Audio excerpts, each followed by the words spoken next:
Bonjour, je m'appelle Lydie, j'ai 46 ans, je suis la maman de deux adolescents de 13 et 15 ans et je vous partage ces vidéos pour vous faire part de mon expérience et de mes réflexions de femme et de maman. Alors aujourd'hui, je vais vous parler d'un souvenir qui est vraiment très mémorable pour moi.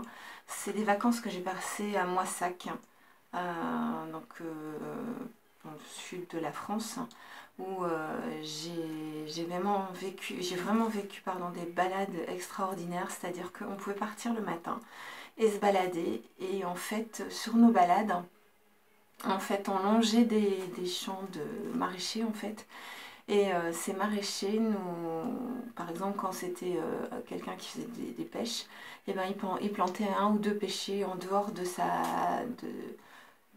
comment dire, de sa propriété pour que les passants puissent se nourrir de pêche. On a vu ça avec les kiwis, on a vu ça avec plein de fruits en fait. Et c'était vraiment un pur plaisir. Alors dans le nord, nous on est un petit peu frustrés. Parce que ben oui, on a le soleil dans le cœur, mais on l'a pas vraiment au-dessus de nos têtes souvent. Et on manque cruellement de fruits, de bons fruits juteux et bien mûrs. Même quand on paye les fruits une fortune, en général, ils ne sont pas mûrs, ils n'ont pas de goût, ils ont un goût d'eau. Et ça, c'est vrai que nous, en tant que nordistes et moi, en tant que végétarienne, et ma fille m'a souvent dit la même chose, c'est vraiment quelque chose qui est pas évident à vivre. Parce que les fruits aussi, c'est les calories, hein, puis c'est les vitamines aussi, c'est la pêche, hein, la vitamine C.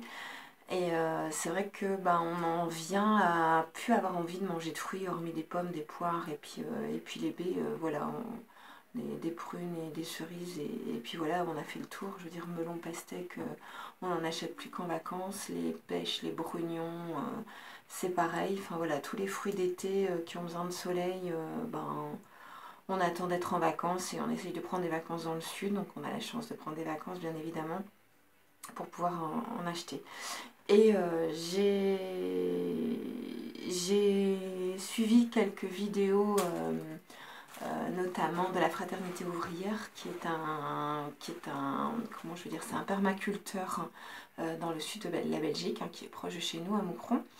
Et en fait, j'ai participé à quelques-unes de puisqu'il donne des formations complètement gratuitement le premier et le deuxième dimanche du matin du mois, donc j'y suis allée quelques fois.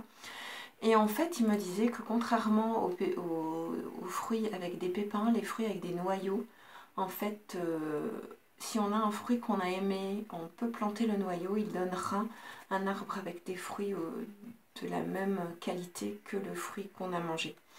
Et donc je me suis dit, enfin voilà, je sais que ça se fait un peu partout, en Angleterre, en Amérique, je sais que ça se fait un peu partout, mais c'est vrai que c'est quelque chose qui n'est pas répandu et ça coûte rien. En fait, moi quand je mange des fruits, et ben voilà, je les mets sous sachet, je les mets au congélateur. Parce qu'en fait un noyau, il a besoin de vivre un hiver fort pour avoir plus de chances en fait de se transformer en arbre plus tard. Donc je les mets au congélateur. Et quand vient la meilleure saison, et je plante ça un peu quand je fais mes balades, parce qu'on aime bien balader dans la famille.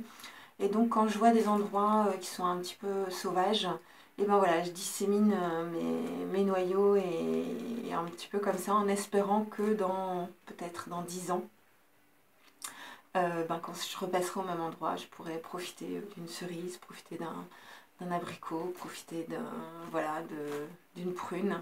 Et rien de plus agréable. Je sais que dans un square près de chez nous, il y a des cerisiers sauvages, donc les cerises sont toutes petites. Et je sais qu'une fois on allait pour planter nos noyaux de cerises, et puis mon conjoint me dit mais lève la tête, regarde. Et en fait il y avait plein de cerisiers. Et donc on a commencé à en goûter une, deux, et alors, en fait elles étaient peut-être petites, mais elles étaient très très bonnes. Et on a voulu faire partager une maman qui était là au square avec sa fille, et qui au début était un peu sceptique. Elle me dit mais vous faites quoi? Mais si on ramasse des cerises, vous imaginez, votre fille vient manger ici, pardon, s'amuser ici, mais elle peut même en faire son goûter, quoi. Et au début elle osait pas trop. Et après, comme elle a vu qu'on en mangeait plein, en fait, elle a goûté et elle a dit ah bah oui, bah c'est fou, ça fait quand même 10 ans que j'habite là et j'avais jamais remarqué qu'il y avait des cerisiers. Et c'était une idée géniale. Et ça, je trouve ça vraiment... je trouve qu'on devrait pouvoir faire ça partout. Vous imaginez... Enfin, les fruits, c'est quand même un goûter sucré. Les enfants aiment en général tous les fruits. Plein de vitamines. Et ça pourrait être sur les squares, les jeux ou sur les chemins de randonnée, ça pourrait être une donnée, enfin voilà, ça pourrait être quelque chose de gratuit. On se balade, on a faim, on a soif, hop, on cueille des fruits, on les mange. Et voilà pourquoi je fais ça, c'est gratuit. Et si on pouvait en avoir partout dans le nord de la France, parce qu'on est déjà très restreint en termes de fruits. Et puis ils sont en général très très chers. Donc voilà, c'est une petite habitude que j'ai prise, ça me prend un petit coin de mon congélateur.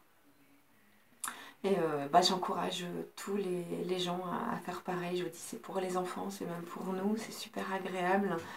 Je sais qu'il y a un endroit près de mon boulot aussi à Saint-André où il y a des pruniers. Et à une certaine période, voilà, j'y vais avec mon petit cabas pour ramasser des prunes. Voilà, pendant 15 jours, 3 semaines, on mange des prunes et gratuitement et qui sont excellentes, qui sont mûres.